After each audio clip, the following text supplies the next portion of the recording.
The winter 2024 anime season was weird. This girl got way too excited during fight scenes. This guy can't stop eating monsters, and I can't stop simping for this character. Solo Leveling was pretty much the only normal anime they gave us this season, so let's start with that. Solo Leveling was one of the most hyped up anime of 2024, and yes, it was good, but it wasn't as good as your friend said it was. The story is actually pretty simple, but let me simplify it even harder. This guy was really weak until he stopped being that and he started being strong. That's it. That's the entire plot of Solo Leveling. The entertainment value is outstanding though. The animation is fantastic and overall it's just really satisfying to watch. It's one of those anime that ends with a cliffhanger every week and makes me wish I could time travel just to see the next episode faster. You know an anime's good when each episode feels shorter than your dad's presence in your life. My dad was a lot like my foreskin. He disappeared shortly after I was born. But although Solo Leveling is definitely S tier, it's not quite God tier. At least at this point in the story, it's still a rather generic power fantasy that hasn't done much in terms of innovation. The reason it's so popular is because it's pretty much the only generic power fantasy that isn't absolute elephant shit. My only real complaint is that they didn't want to let the main character be Korean, so they changed his name to make him Japanese, and I thought that was pretty fucking stupid. Other than that though, there's not really anything wrong with Solo Leveling, but I think it lacks the creativity of a god tier anime. Hokkaido Gals Are Super Adorable is an anime about this average guy who's just like you, except he moves to Hokkaido and then every aspect of his life improves. Within 5 minutes of moving to Hokkaido, he immediately obtains a blonde girlfriend with an enormous personality, so obviously this anime is a complete psyop. For whatever reason, the Japanese government wants people to move to Hokkaido, and they're using big anime titties as propaganda to try to control us. And it's working. I'm ready to get isekai to Hokkaido right fucking now. I'm warning you guys, if you stare into the propaganda for long enough, you can feel it staring back into you.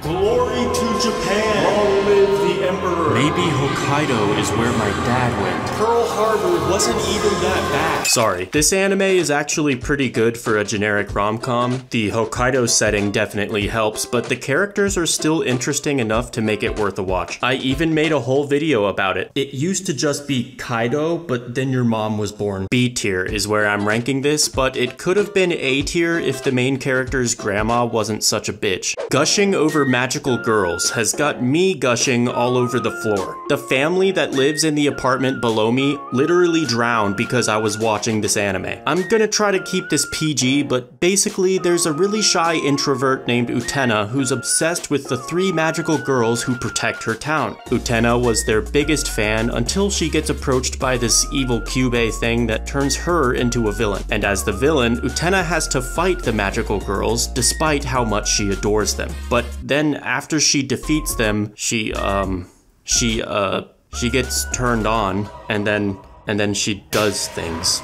She does unspeakable things to the magical girls. And the unspeakable things she does are S tier. The Foolish Angel Dances with the Devil is like the Temu version of The Devil is a Part-Timer. It's a high C tier to low B tier anime about an angel and a devil who were supposed to be enemies, but they slowly started falling in love instead. The premise is good, and so are some of the episodes, but this anime had so many plot holes that it kinda just fell apart like a Boeing 737. That's not even my primary complaint though. For some reason, this anime likes to consistently interrupt key moments by randomly cutting to B-roll footage of 2 furries in a boxing ring, which I guess is supposed to be some type of analogy, but after like the 7th time, it starts to get real fucking annoying. Imagine you're watching an anime and the 2 main characters are finally about to have their first kiss, but then right before their lips touch, it's furry boxing time, motherfuckers! This shit happens so often that the 2 furries are actually listed as supporting characters. I don't know whose idea this was, but it almost ruined the fucking anime. Dungeon Meshi, or Delicious in Dungeon, is a crazy anime that didn't take long to get weird.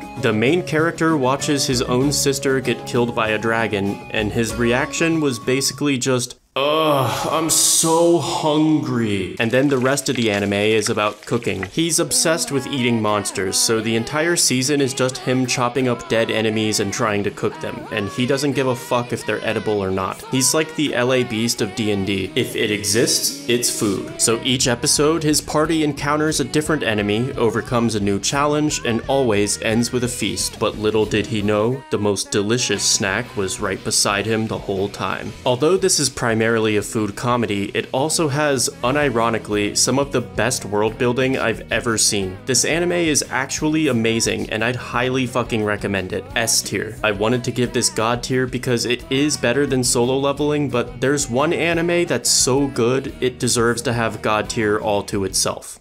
And it certainly isn't this next one. The Strongest Tank's Labyrinth raids. A tank with a rare 9,999 resistance skill got kicked from the hero's party. That wasn't a synopsis, that was the title. I didn't watch this one, but I'm giving it D tier. Or maybe I did try watching it, but I blacked out and completely removed it from my memory because it was so bad. I never judge an anime by its title, but I'm judging this anime by its title because its title is fucking stupid. Frieren. Frieren is a comfort anime. In fact, it's the comfort anime because I can't think of anything else that realistically competes with it. Frieren is the best boring anime of all time, but occasionally it has some intense fight scenes with really good animation, and more importantly, waifus. Let's talk about this new character. Ubel is an absolutely terrifying, remorseless killer. She didn't even hesitate to cut this innocent man clean in half. And possibly the scariest thing about that is how she never stopped smiling the entire time.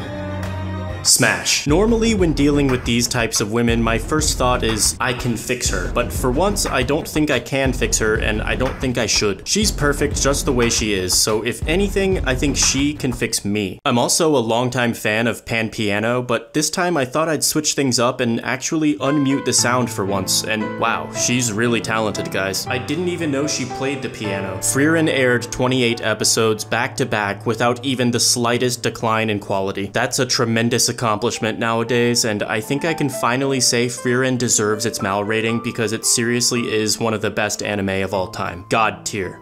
I hope this gets a season 2 because I really don't want the journey to end. The first 7 days of the week are usually the hardest, but Frieren always made it better. Chained Soldier. For some reason, people compare this anime to Akame ga Kill, but that just makes me want to Akame ga Kill myself. Chained Soldier is an ecchi with zero self-awareness that takes itself way too seriously and ends up looking goofy in the process. Basically, this girl enslaves the main character, forcing him to help her fight the bad guys, except I guess part of their slave contract is that afterwards she has to reward him with sexual services. Now, the American school system taught me how evil and barbaric slavery was, but according to this anime, slavery is hot. I'm typically pretty good at suspending disbelief, and I've always felt like I could immerse myself in anything, but that plot point was just way too stupid for me to take seriously. There's no attempt at a transition between genres, so the ecchi scenes and the non-ecchi scenes feel like you're watching two separate anime. Don't get me wrong, the ecchi is good, and the story is good too. But it's that midpoint where the ecchi and the story intersect that made this anime C tier. Akame ga Kill was way better than this shit. The Way of Pone.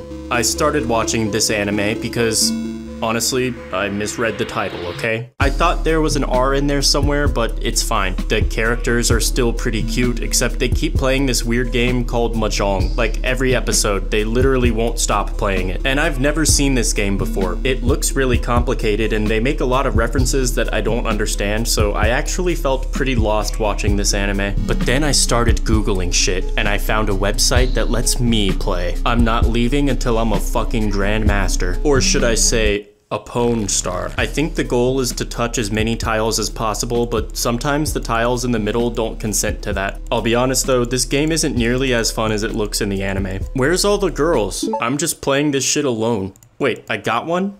I did it. I beat the game, boys. I won. I'm a grandmother. Wait, this is just a matching game? I thought this was hard. I should make a gaming channel after this. Alright, now that I've mastered the game, I finally feel educated enough to rank this anime properly. D tier. Classroom of the Elite Season 3 is an anime about the most prestigious high school in Japan where you can get expelled just for having a bad grade. Thus, the students are forced into competition with each other and they must use mind games to gain an advantage. The main character, Ayano Koji, is a mysterious edgelord who I would have based my entire personality on if I was still in middle school. He's a manipulative genius who uses the other students as pawns. He can beat up people twice his size, and he's also just the fastest runner in the school, because why the hell not? I bet if you stuck him in the cockpit of a helicopter, he would somehow already know how to pilot it. And that's what pisses me off about Ayano Koji. He's too cool to be horny. He could literally smash every girl in the school, yet he's too edgy to care about such trivial things. The small pleasures in life would only interfere with his true end goal. Yeah guys, pussy is just a distraction. That's why I never get any. Shut the fuck up, Ayano Koji. Anyway, I love this anime. I just want to make sure that none of you young impressionable teenagers try to act like Ayano Koji in real life. Classroom of the Elite Season 3 is S tier, but I think the anime and the light novel are completely different entities at this point. The light novel is like Mike Tyson in his prime, and the anime is like the Mike Tyson of today. He's still pretty deadly even at age 58, but just not quite as good as he was back in the light novel. 'Tis Time for Torture Princess is about a princess who's being held captive by the Demon Lord's army, which uses enhanced interrogation techniques to try and get information from her. Except their methods of torture are always just cooking really delicious food right in front of her and not letting her eat it. So obviously the princess tries as hard as she can to resist, but eventually she always gives up and submits to the delicious food. And I don't blame her, because this anime made me extremely horny for food, or I guess hungry was the word I was looking for there. Anyway, this anime is good, yet extremely repetitive.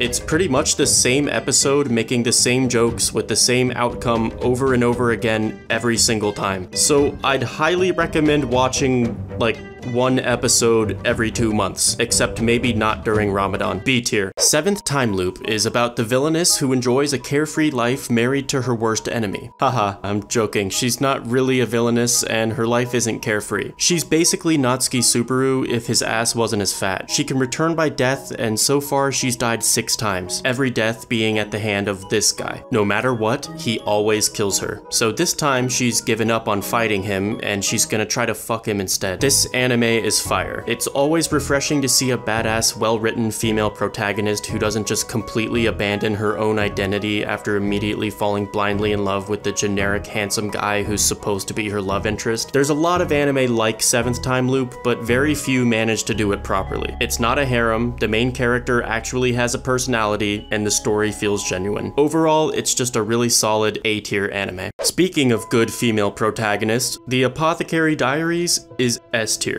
Actually, it's almost God tier if I'm being honest. Mao Mao is an amazing character, and this anime just makes you so happy to watch, because there's something special about watching her doing what she's passionate about. You guys got really mad at me last season for skipping this one, and I'm sorry, you were right. This anime is simply amazing, and I can't believe I almost didn't watch it, so thank you for reminding me. Bottom tier character Tomozaki is actually the title of this anime. That's not me calling it a bottom tier anime, I actually really enjoy it. It's a really comforting anime for me because it first started airing at the same time as Mushoku Tensei and ReZero, and that whole season was just so stacked. I actually started making seasonal tier list videos immediately after it. So I love Tomozaki because it reminds me of good times. However, on its own, it's a decent anime. I think the highlight for me is definitely Mimimi, who's basically the Rem of the series. Overall though, this is only a B tier anime because there's some pretty obvious issues with it, but I don't want to say anything